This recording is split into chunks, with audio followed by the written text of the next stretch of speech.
So today we're going to talk about how to be loved. There are many forms of love.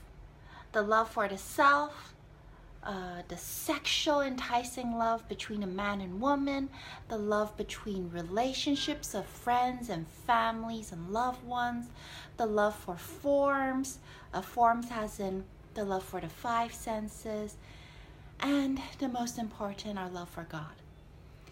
Now, we're going to start with the basic fundamentals. Most people cannot survive in prolonged periods of time without being loved. When all the basic necessities are met, food, water, shelter, people cannot survive with prolonged periods of time without being loved. There was a study, and this scientific study is a very good example of why people cannot survive without love. In the 1970s, there was this orphanage. At least that's what they called it then. And out of the 30 beds and all the babies that were going in and out of this orphanage in the 1970s, they realized that the survival rate was only 10%, which means the death rate was 90%. Now, out of the 30 beds in this orphanage, there was one bed that was right next to the door. That particular bed, for whatever reason, anytime a baby was placed in that bed, the doctors noticed that that baby would survive. Now, the doctors wanted to be able to save the other children. And so they were like, they're getting the same food, they have the same nutrition, caretaker, bed, everything. What is so different about that bed specific next to the door that any child within 3 years in a row will live, but all the other babies in the other beds could not? And so they placed a secret video camera in the corner, and they videoed this room for a month. And when they finally went through the videos, they realized one difference. There was one difference out of all the 30 beds. In the middle of the night, a cleaning lady would come. And after she cleaned the whole room, because she could not take care of all the kids, every day before she exited the door entrance, she would pick up whatever baby was next to that door entrance in that crib and cuddle it and give it love and kiss it and talk to it a little bit. That's all it took. That's all it took to keep that baby, whatever child that was in that crib, alive. And so it's so important. The kids had everything, the food, the nutrition, the caretaker, but without love, all the other babies could not make it. All of us deserve to be loved. We're all children of God. We all have parents. Sometimes we don't feel that we are loved. And it's very sad because people are born to be loved. Things are born to be used. And sometimes, unfortunately, it's the other way around. Now, the question is, when we start with the basics, is, can you ask yourself, do you love yourself? How can you ask other people to do something that you cannot do for yourself? Human beings, we are very intuitive. If you don't like yourself, people can sense it. So how do we address this? How do we address our internal so that we can be truly loved? A lot of people do not know how to address the internal, so they focus on the external. They buy beautiful cars, they dress nice. I mean, dressing nice is a form of self-respect. It's a form of love. But we don't just want people to like and love us on the outside. We want people to love us not just on the external.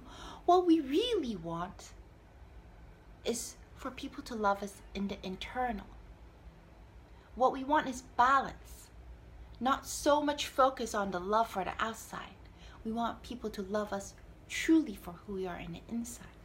So how do we do that? How can we get people to really love us for who we are? Well, we start by ourselves. And how do we start by ourselves? If we go through a lot of studies from psychologists and books, they say the number one thing that the reason why people cannot truly love or like themselves is because of the mean and nasty things that they say to themselves. And where do these mean and nasty things come from? Some of us bring it from our past, bring it from our childhood. Someone did something to us that made us not feel love, maybe said something, did something, and it got so ingrained in us that it became our truth. I'm going to give you an example. There was a tourist. He went to Thailand and for an elephant suit. He saw these big, humongous elephants, and they all had a tiny little rope wrapped around them. And he looked at the zookeeper and he says, these animals are so humongous. They could just yank that rope off so easily with one kick or break it. Why are they allowing you, the zookeeper, hold them hostage to a wood pole with a little tiny rope? And the zookeeper said, well, easy. When they were a baby elephant, the rope, no matter how hard they yanked, no matter how hard they tried for days and months, they could not break the rope. The rope was too strong, was too big for them then. So now that they are 1,000 pounds and they're humongous, they still think that that little tiny rope is too big for them. It's beyond their power for them to just yank it off like that. And it's so sad because some of the things that people say about us, say to us, may or may not be true. The truth is that no one is born perfect. We're not supposed to be perfect. God did not create us. He created us knowing that we would come down here and not be perfect. No matter how hard you try or whatever you do,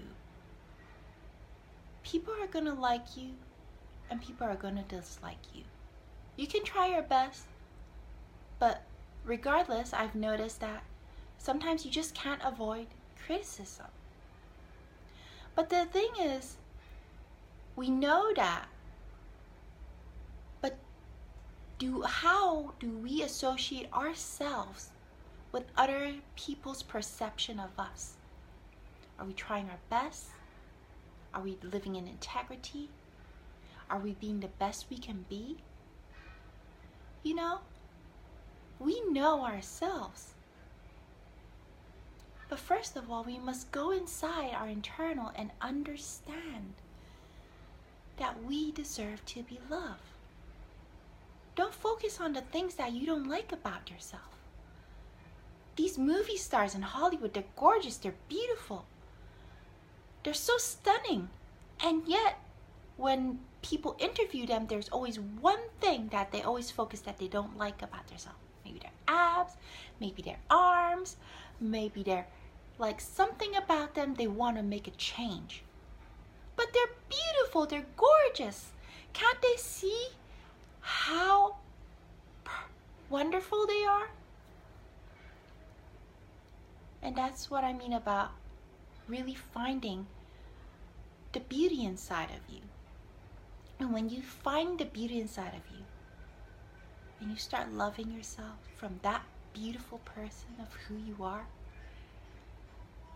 the true beauty of yourself. Everyone has great beauty in them. Everyone has something wonderful and great about them. Why not focus on that? Right?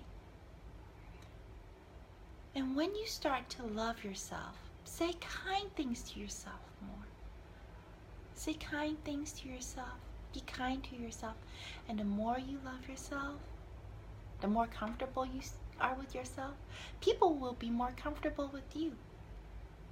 And you're going to find that it's going to be easier for people to love you because you love yourself. We're all children of God. We all deserve to be loved. Never let anyone tell you that you don't deserve to be loved. Love you.